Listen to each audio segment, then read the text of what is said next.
মাওলানা মুহাম্মদ। আলহামদুলিল্লাহ, শুকরিয়া জ্ঞাপন করছি সেই মহান আল্লাহ রাব্বুল ইজ্জত ওয়াল জালালের উপর, যিনি আপনাকে এবং আমাকে পবিত্র জুমাকে আল্লাহর পবিত্র ঘরে জুমার প্রস্তুতি এবং প্রতীক হিসেবে নির্বাচিত করেছেন। সেজন্য আল্লাহ সুবহানাহু ওয়া তাআলার উপর কালিমাতুশ শুকর আদায় করছি। আলহামদুলিল্লাহ। হাজরিন, আল্লাহ পাক বিশ্ববাসীকে লক্ষ্য করে বলছেন, ইয়া আইয়ুহান নাস, হে মানব সকল,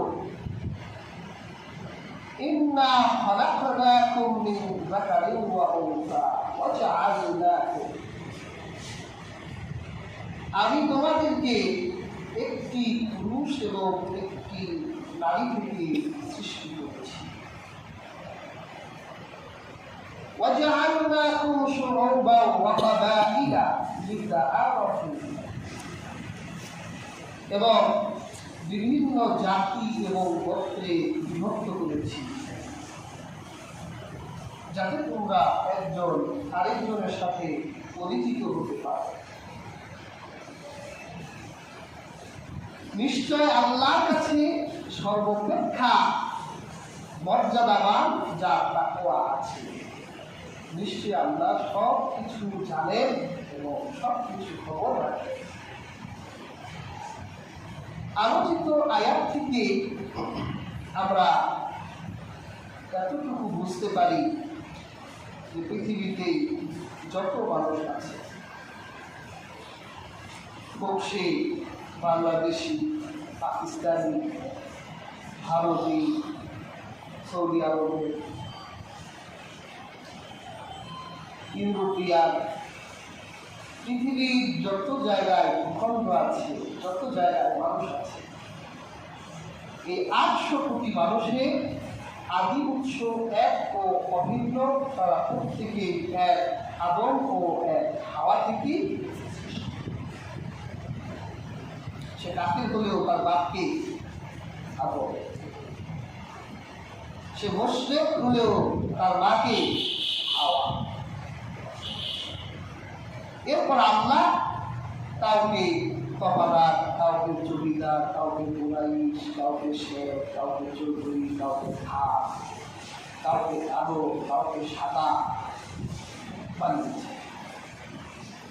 সে যেই হোক, সে যদি মানুষ হয়, তার আদি উৎস এক ও অভিন্ন, এক আদম এবং এক হাওয়া। বর্তমান বিজ্ঞান প্রায় 9 লক্ষ প্রজাতির প্রাণের আবিষ্কার করেছে। পৃথিবীতে বিজ্ঞান যে গবেষণা করছে, তারা এই পর্যন্ত প্রায় 9 লক্ষ প্রজাতির প্রাণ আবিষ্কার করেছে। এর মধ্যে সবচেয়ে ছোট যে প্রাণীটা, এটার নাম হচ্ছে অ্যামিবা। এটা চোখ দিয়ে দেখা যায়, টেলিস্কোপ দিয়ে দেখতে হয়। আল্লাহ তো একটা অ্যামিবা বানাই নাই, লক্ষ কোটি কোটি অ্যামিবা। এটা রিজিকও কে দেয়? বিজ্ঞান 9 লক্ষ প্রজাতি আবিষ্কার করতে পেরেছে, কিন্তু আমরা বিশ্বাস করি আমার আল্লাহ এর চেয়েও আরো 1000 কোটি কোটি গুণ বেশি প্রাণ পৃথিবীতে সৃষ্টি করে দিয়েছে। বিজ্ঞান পাইছে মাত্র 9 লক্ষ। যত প্রাণ আল্লাহ পাক সৃষ্টি করেছে, এর মধ্যে আশরাফুল মাখলুকাত, সৃষ্টির সেরা, সৃষ্টির শ্রেষ্ঠত্ব দিয়েছেন মানুষকে। আল্লাহ জিনকে বলে নাই যে তোমরা সবচেয়ে সেরা। আবার আল্লাহ বাঘকেও বলে নাই যে বাঘ তোমরা সবচেয়ে সেরা। সেরা বলছে কাদের? আমার। অথচ আমাদের গায়ে বাঘের মতো শক্তি আছে। একটা বাঘের সামনে একটা মানুষ পড়লে অবস্থা কি হবে? অথচ আমাকে আল্লাহ বললো সেরা, বাঘ সেরা। আমার শ্রেষ্ঠত্ব আল্লাহ কোন দিক থেকে দিলে? বাঘের গায়ে শক্তি বেশি, আমার মাথায় শক্তি বেশি। আল্লাহ বাঘের মাথায় শক্তি দেয় নাই, বাঘের গায়ে শক্তি দিয়েছে, আল্লাহ মানুষকে মাথায় শক্তি দিয়েছে। এজন্য একটা মানুষ 10টা বাঘকেও বশ বানায় রাখতে। এটা জঙ্গলের বাঘ বুঝে, কিন্তু আমরা মানুষ যে শ্রেষ্ঠ আমরা বুঝি। আশরাফ আলী থানভীর একটা বইয়ে পড়েছি, একবার এক বাঘ তার বাচ্চা বাঘকে নসিহত করে যাচ্ছে যে আমি মরে যাচ্ছি, তোমাকে নসিহত করে দিলাম, মানুষ খুব খারাপ একটা প্রাণী, ভয়ঙ্কর প্রাণী, জীবনে কোনোদিন মানুষের কাছে যাওয়া। বাঘের ভিতরে একটা কিউরিওসিটি জাগলো, বাঘ চিন্তা করলো মানুষ কত ভয়ঙ্কর, এটা দেখা দরকার। আমি একটা হুঙ্কার দিলে জঙ্গলে কোনো প্রাণী কাছে থাকে না, তো মানুষ কি আমার থেকে বলবো নাকি, এটা তো দেখা দরকার, তার ভয়ঙ্কর দিকটা আমার কিছু জানা। তো বাঘের বাচ্চাটা জঙ্গলে পুরো এক হাতি দেখে চিন্তা করছে এটাই বাঘ, এটাই মানুষ হবে, এটার যে দেহ। দূর থেকে বলতেছে তুমি মানুষ? তো বাঘ বলতেছে না আমি তো মানুষ না। মানুষ খুঁজে গেল, তো মানুষটাকে শুনলাম খুব ভয়ঙ্কর প্রাণী, এটা দেখা দরকার। সর্বনাশ, মানুষ দেখার দরকার নাই, বড় জিরাফ। চিন্তা করলো এটাই মানুষ। এই তুমি কি মানুষ? বলে না না আমি মানুষ না। এক শিকারী মানুষ, সে জঙ্গলে গাছ কাটতেছে, তো বাঘ চিন্তা করলো এটা তো মানুষ হবেই না, হাতি মানুষ হলো না, জিরাফ মানুষ হলো না, এটা কি মানুষ হয় এত ছোটটা? তারপর জিজ্ঞেস করলো যে তুমি কি মানুষ ছিল, আমার একটু মানুষ দেখার শখ। তো মানুষ বললো মানুষ দেখলে করবা কি, ওই ঘাল মটকাবো, ভয়ঙ্কর গিরি ছুটাই দিব। তো মানুষটা চিন্তা করলো এখন যদি পরিচয় দিই তা আমার তো আসলেই ঠিক আছে, আমি তোমাকে মানুষ চিনাই দিব, আমি মানুষ চিনি, তুমি আমার এই গাছটা ধাক্কা দিলে নিচ থেকে আমার গাছটা একটু তোমার শক্তি দিয়ে ফিরে দিবে। বড় গাছ বাঘের পেটের উপর পড়ছে, বাঘকে এখন আর মরতে পারে না। এবার বাঘের হাত কাটে পা কাটে আর বলে বেটা আমি মানুষ। আশরাফ আলী থানভী এই গল্প দিয়ে বুঝিয়েছে যে মানুষের শক্তি আল্লাহ দিয়েছেন কোথায়? মাথা। হাতির শক্তি শরীর, বাঘের শক্তি শরীর। আল্লাহ পাক এই আশরাফুল মাখলুকাত মানুষকে জন্মগ্রহণ করার পরেই তার মৃত্যুর আগ পর্যন্ত আল্লাহ প্রত্যেকটি মানুষের সাথে কিছু অধিকার দিয়ে দিয়েছেন।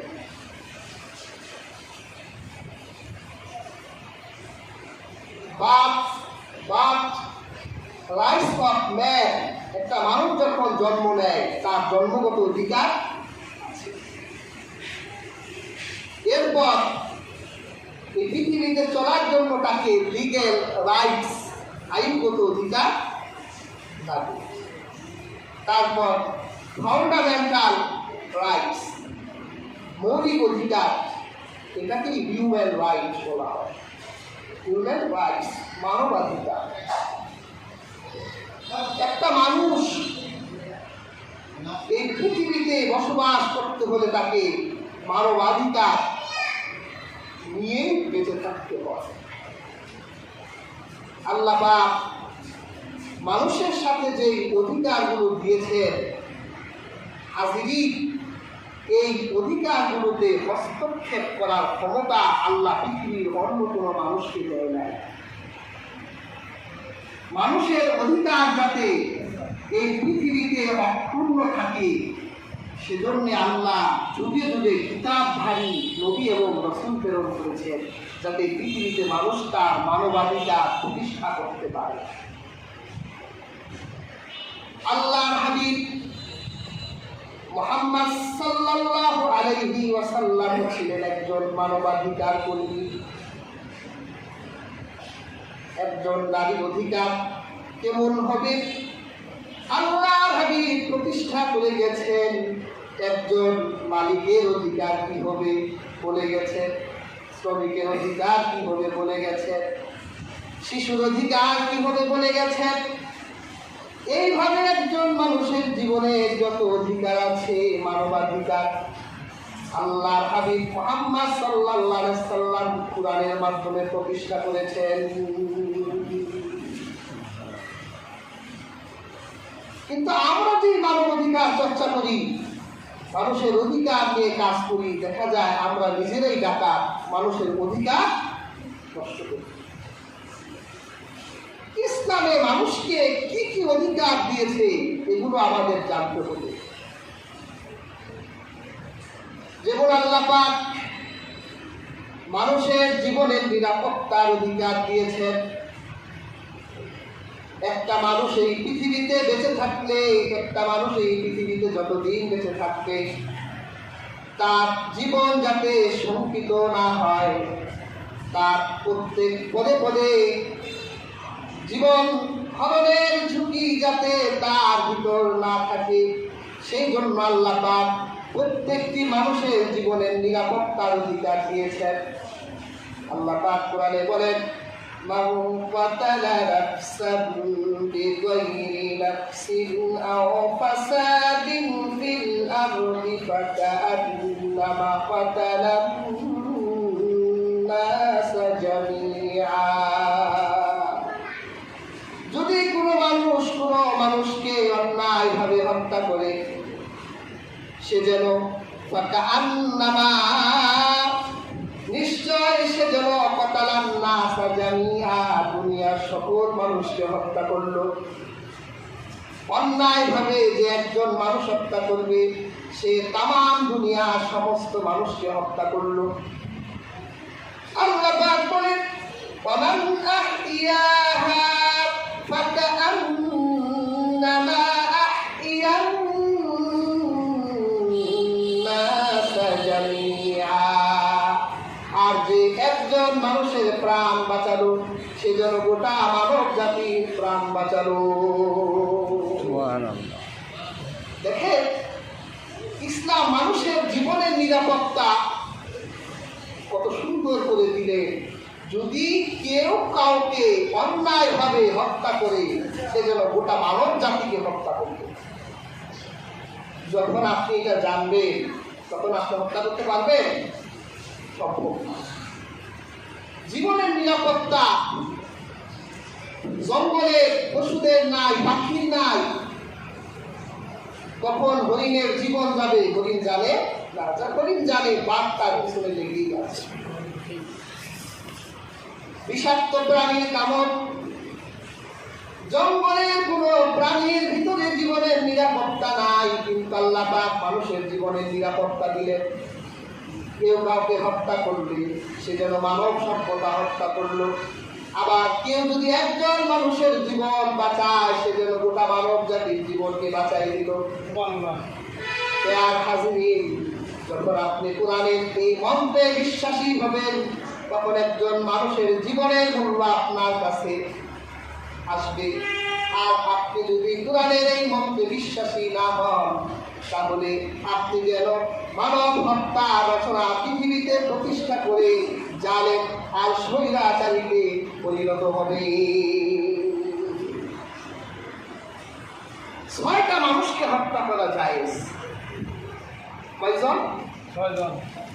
6জন মানুষকে হত্যা করা যায়। এটাকে কাতলি বিল হক, ন্যায়সঙ্গত হত্যা বলা হয়েছে। 1 নাম্বার হলো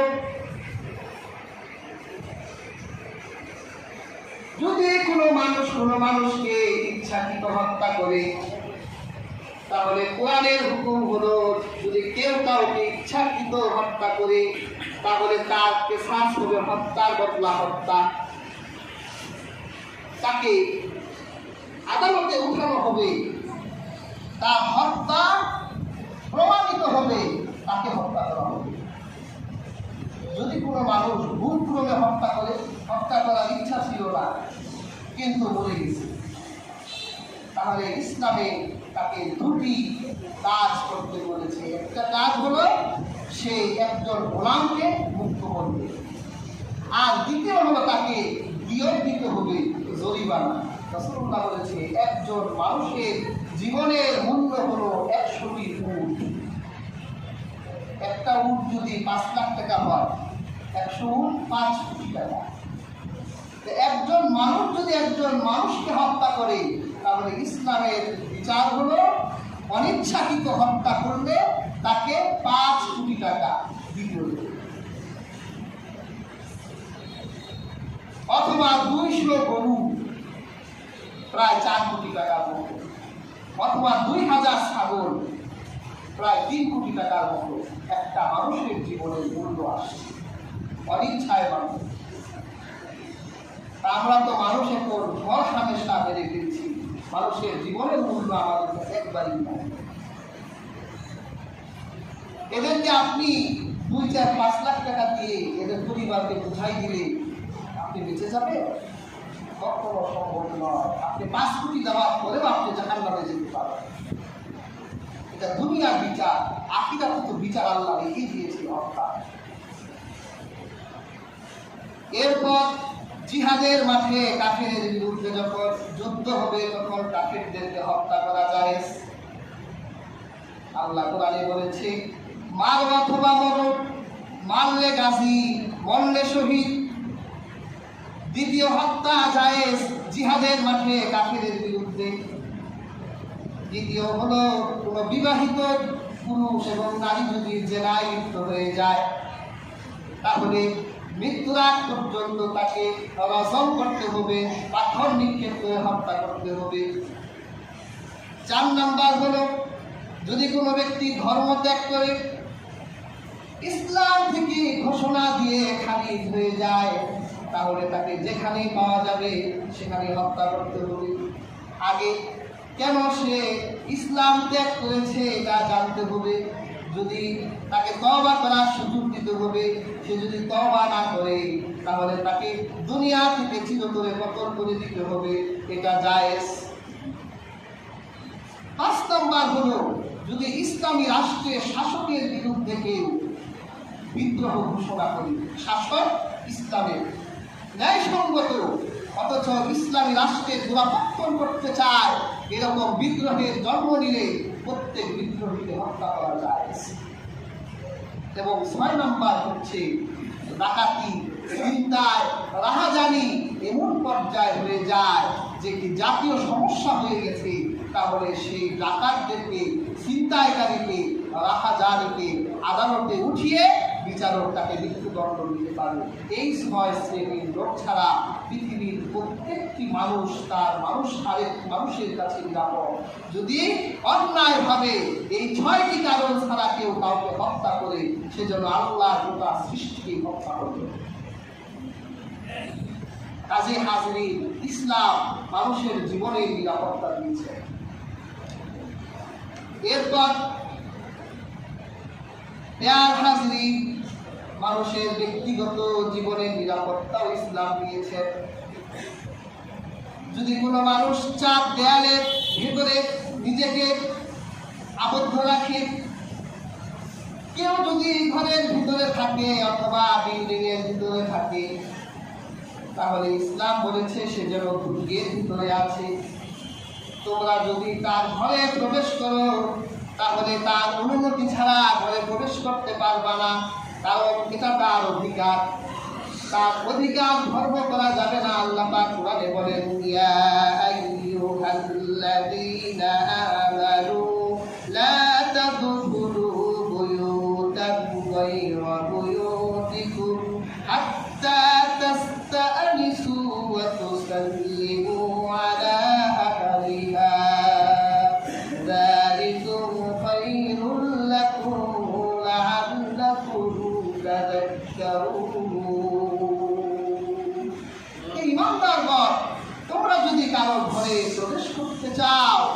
তাহলে তাদের কাছে অনুমতি নাও এবং তাদেরকে সালাম দাও। যদি তারা তোমাদের সালামের জবাব দেয়, ঘরে ঢোকার অনুমতি দেয়, তাহলে ঘরে প্রবেশ করো। আর আমরা এখন দিদি পরিচয় দিয়ে সালামও দিই না, কালামও দিই না, ঘরের দুয়ারে লাথি মেরে ঘর ভেঙে ঘুমন্ত মানুষকে ফিরে দিতে চায়। এটা কোরআনের আইনের লঙ্ঘন ছাড়া আর কিছু নয়।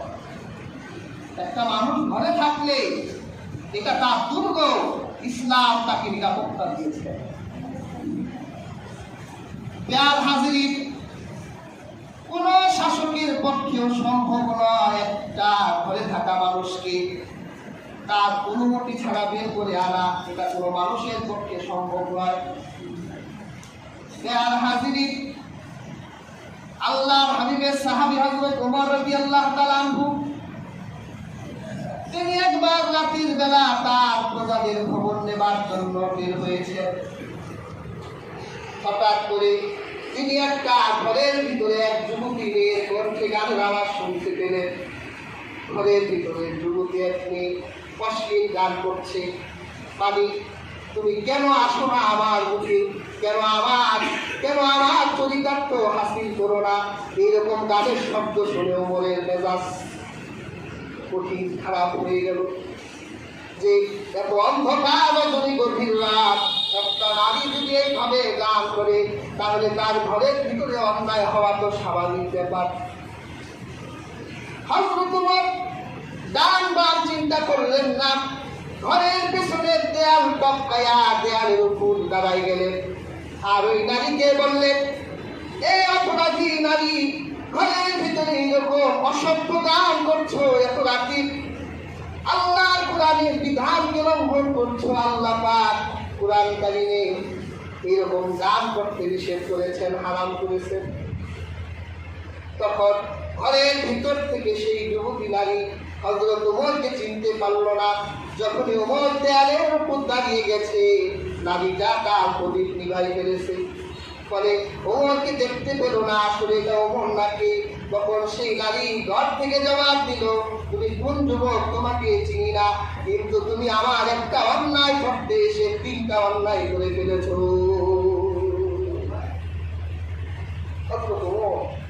আশ্চর্য হয়ে গেল, আমি ওর অন্যায় ধরতে এসে 3টা অন্যায় করলাম কিভাবে?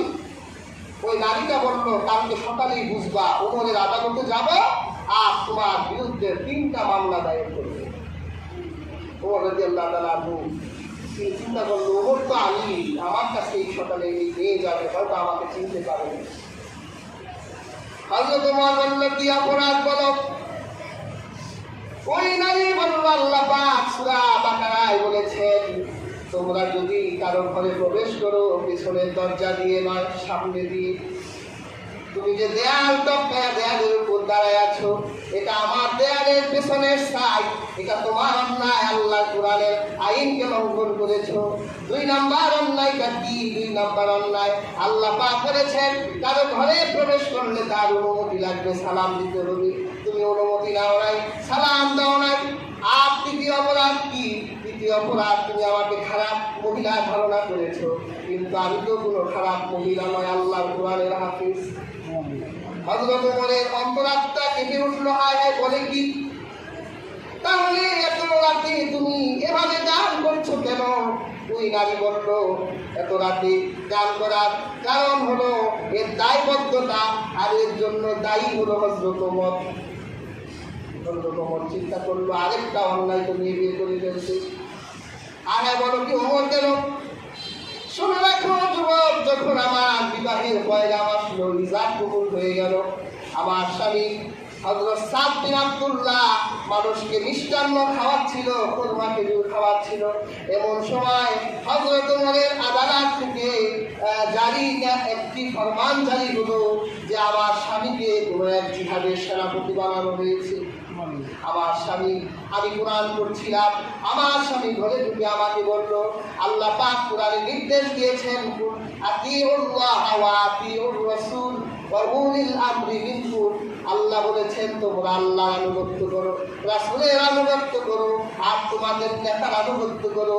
আমার নেতা ওমর আমাকে এক জিহাদের সেনাপতি বানিয়েছে, আমি তোমার সাথে আর বাসর সজ্জা করতে পারবো না। আমার স্বামী 4 মাসের জন্য জিহাদে চলে গেল।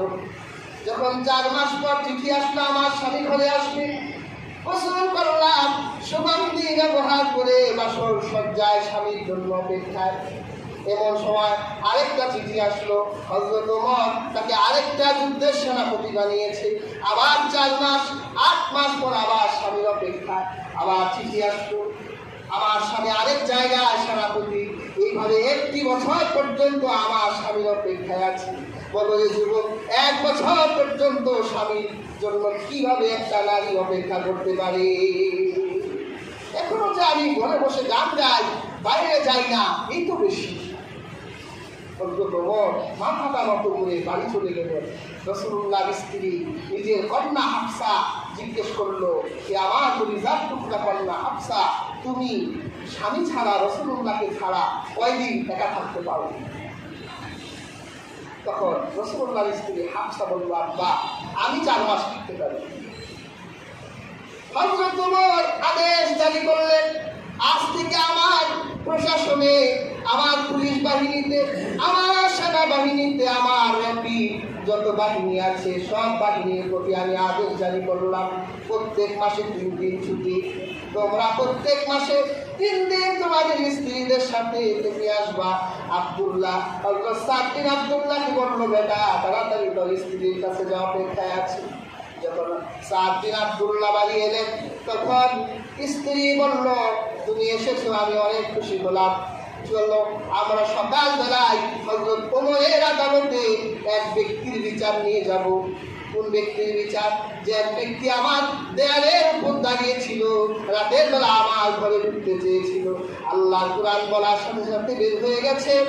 তখন সাদ বিন আব্দুল্লাহ বলল, যে লোকটা তোমার দেয়ালের উপর দাঁড়িয়েছিল সেই ব্যক্তি তো আমিরুল মুমিনিন হযরত ওমর ছিল।